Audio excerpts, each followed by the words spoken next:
জয়গুরু।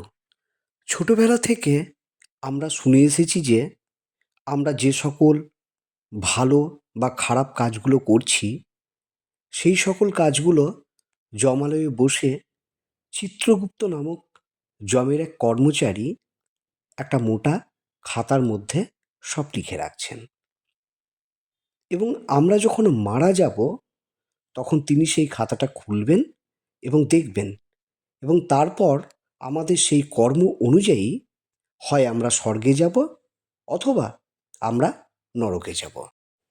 শ্রী শ্রী ঠাকুর চিত্রগুপ্ত সম্পর্কে মুখ খুললেন এবং বললেন, চিত্রগুপ্ত বলে কোনো ব্যক্তিই কিন্তু নেই।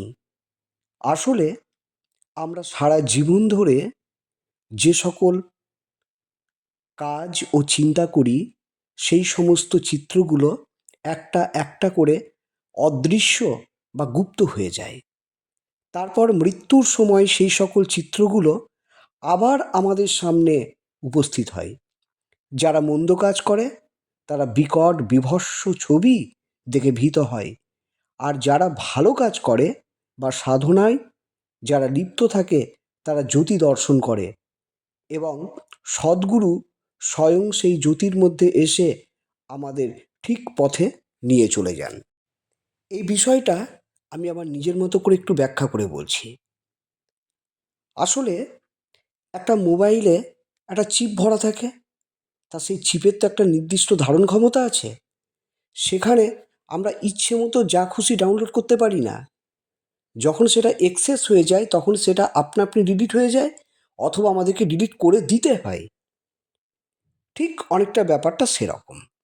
যখন আমরা সেটা ডিলিট করে দিই সেই চিত্রগুলো, তখন সেগুলো ডিলিট করার পর বিনে গিয়ে জমা হয়, অর্থাৎ স্টোর হয়ে থাকে। আর সেইগুলোকে যদি আমরা পরে আবার মনে করি তাহলে রিকভার করে নিতে পারি। অনেকটা ব্যাপারটা ঠিক সেরকমই। কেবল পার্থক্য হচ্ছে এই যে আমরা ইচ্ছে মতো সেগুলোকে রিকভার করতে পারি, কিন্তু চিত্রগুপ্তের খাতা বলতে যেটা বোঝানো হচ্ছে সেটা এই যে মৃত্যুর সময় সেই সকল ঘটনাগুলো আপনা আপনিই রিকভার হয়ে আমাদের চোখের সামনে ভালো বা খারাপ আকারে উপস্থিত হয়।